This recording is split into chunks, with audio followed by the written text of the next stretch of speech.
श्री स्वामी समर्थ. नमस्कार. तुम्हा सर्वांचं खूप खूप स्वागत आहे. स्वामी तुमच्या सर्व इच्छा पूर्ण करोती. स्वामींच्या चरणी प्रार्थना करून मी सुरुवात करते. स्नेहाच्या दिव्यात तेवते बात तेजाची, वसुबारस म्हणजे पूजा धेनू व वासराची.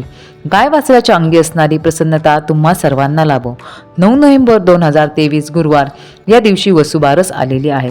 रमा एकादशी व वसुबारस या दोन्ही तिथी एकाच दिवशी आल्यामुळे शुभ संयोग तयार झालेला आहे. बऱ्याच ठिकाणी एकादशीलाच दिवाळीचा पहिला दिवा लावला जातो व दिवाळीचं स्वागत केलं जातं, तर काही ठिकाणी वसुबारसेपासून दिवाळीची खरी सुरुवात होते असे म्हटले जाते. तर ह्यावेळेस हे दोन्ही तिथी एकत्र आलेल्या असल्यामुळे आपल्याला वसुबारसेपासूनच दिवाळीचा दिवा लावायचा आहे, पहिला दिवा लावायचा आहे व दिवाळीचं स्वागत करायचे आहे. वसुबारस या शब्दाचा अर्थ आपण जाणून घेऊया. वसू म्हणजे सूर्य, गाय, धनद्रव्य असे अनेक अर्थ आहेत. देवी लक्ष्मी जी आहे ती आपण गायीच्या रूपात, तुळशीच्या रूपात किंवा आपल्या घरात जी धनधान्य संपत्ती असते तिच्या रूपात आपण पाहतो. बारस म्हणजे कोणत्याही मराठी महिन्यातील 12वी जी तिथी, ज्याला आपण बारस किंवा द्वादशी असे म्हणतो.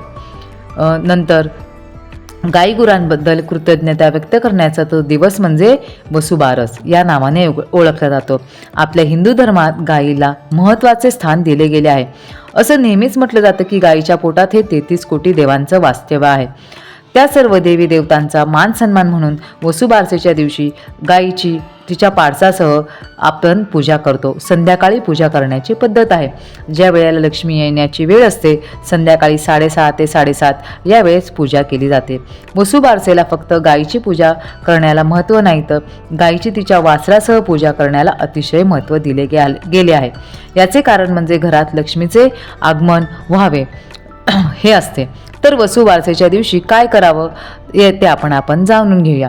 वसुबारसेच्या दिवशी सकाळी लवकर उठावे, स्वच्छतेची कामे करून घ्यावी. बरेच जण या दिवशी व्रत वैकल्य सुद्धा करतात. ज्यांना अपत्य प्राप्तीसाठी व्रत करायचे असते तर बरेच जण हे अपत्य प्राप्तीसाठी या दिवशी व्रत करतात.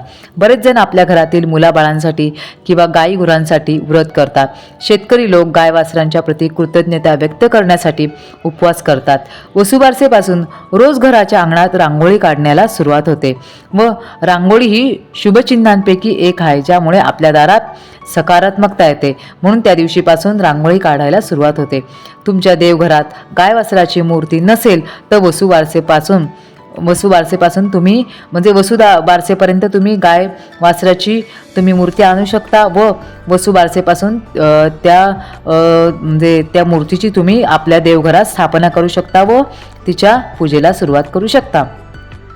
तिला हळदी कुंकवाचे पाणी असतं त्याने स्नान घालावे किंवा जर ती म्हणजे मातीची असेल तर तिला स्वच्छ पुसून घ्यावे. साध्या पद्धतीने म्हणजे अगदी हळदी कुंकू, अक्षता, फुले वाहून गाय वासराच्या मूर्तीची पूजा देवघरात केली तरी चालते, पण त्या अगोदर गणपती बाप्पाची पूजा करावी.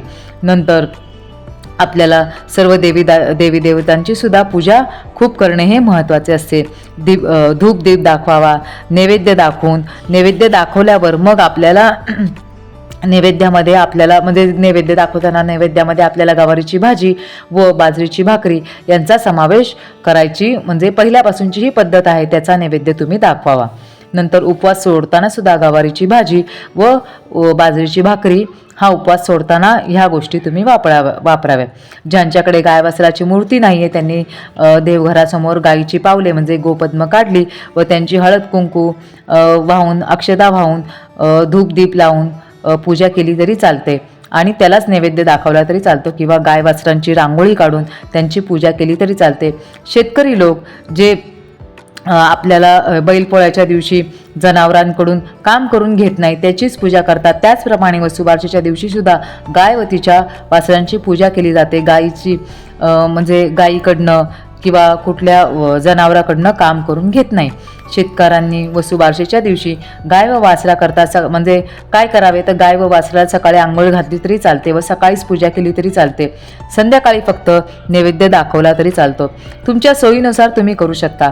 देवघरात जर तुम्ही गाय व वासराची मूर्तीची पूजा करणार असाल तर सकाळीच त्याची पूजा करा व संध्याकाळी नैवेद्य दाखवला तरी चालेल, कारण शक्यतो आपण पूजा वगैरे जे काय करत असतो ते सकाळीच करत असतो. सकाळच्या नैवेद्यामध्ये फक्त तुम्ही फळं ठेवली तरी चालणार आहे. ज्यांच्याकडे जिवंत गाय वासरू आहेत त्यांनी गाईला स्नान घालावे. नंतर स्नान घालताना हळदी कुंकाचा पाण्याचा तुम्ही वापर करावा तर खूप छान होईल. गाईच्या व वासराच्या कपाळी चंदनाचा टिळा लावायला विसरू नका. गाईला नैवेद्य खायला देताना त्यांना तेलकट तुपकट पदार्थ देऊ नका, कारण त्यांची जी पचनसंस्था असते ती आपल्याला माणसापेक्षा ती वेगळी असते. म्हणून तेलकट व तुपकट पदार्थ शक्यतो खायला देऊ नका. तुम्ही पिठाची कणिक देऊ शकता किंवा शिजवलेली डाळ वगैरे देऊ शकता, पण तेलकट पदार्थ देऊ नका. इतर दिवशी तुम्ही घरातील उरलेले अन्न तुम्ही गाईला देत असाल, पण वसुबारसेच्या दिवशी शिळे अन्न गाईला हे देऊ नका. शक्यतो ताजेच अन्न द्या. गाईची पूजा करताना विष्णूशी संबंधित काही श्लोक किंवा मंत्र असतात किंवा श्रीकृष्णांशी संबंधित काही मंत्र किंवा जप असतील ते तुम्ही म्हणू शकता. गीतेतील 15वा अध्याय या दिवशी तुम्ही वाचन केला तर खूपच चांगले आहे. किंवा ओम नमो भगवते वासुदेवाय, आणखीन ओम नमो नारायणाय या मंत्राचा तुम्ही जप करू शकता. ज्या पतीपत्नींची पटत नाही, ज्यांना संतान सुख नाही किंवा वैवाहिक जीवनात अजिबात सुख नाही, सतत कटकटी आहेत, त्यांच्यासाठी अतिशय प्रभावशाली असा हा मंत्र जर तुम्ही मंत्र म्हटला तर तुमच्या जीवनामध्ये खूप तुम्हाला म्हणजे जे काही चाललेला आहे तुमचा क्लेश वगैरे तो कमी होण्यास मदत होईल. तो मंत्र मी तुम्हाला सांगते. कृष्णदेवाय वासुदेवाय हरे परमात्मने प्रणता क्लेशनाशाय गोविंदाय नमो नमः. हा जो काही श्लोक किंवा मंत्र आहे यामुळे तुमच्या जीवनात याचा म्हणजे जीवनातील कटकटी कमी होण्यास नक्कीच कमी होण्यास सुरुवात होणार आहे. याचा चांगला परिणाम होईल. वसुबारसेला गव्हाचे किंवा मुगाचे पदार्थ खाल्ले जात नाही, तर ते का खाल्ले जात नाही? वासराला किंवा गाईला खाऊ घातले तर चालतात, पण आपण माणसांनी खायचे नसतात. त्याच्यामागे एक कथा आहे. ती कथा अशी आहे, मी तुम्हाला थोडक्यात सांगते. एक वृद्ध बाई होती, तिला एक सून होती. तिच्या गोठ्यामध्ये गुरेसुद्धा होती, वासरेसुद्धा होती. त्या 2 वासरांची नावं होती गव्हाळी व मुगाळी अशी होती. एक दिवस ती वृद्ध बाई शेतावर, तर त्या वासरांची नावं होती गव्हाळी व मुगाळी. एक दिवशी ती वृद्ध बाई शेतावर जाणार असते. ती सुनेला सांगते की गव्हाळी मुगाळी शिजवून ठेव, मी शेतावरून जाऊन येते. तोपर्यंत तिला काम आवरून ठेवायला सांगते.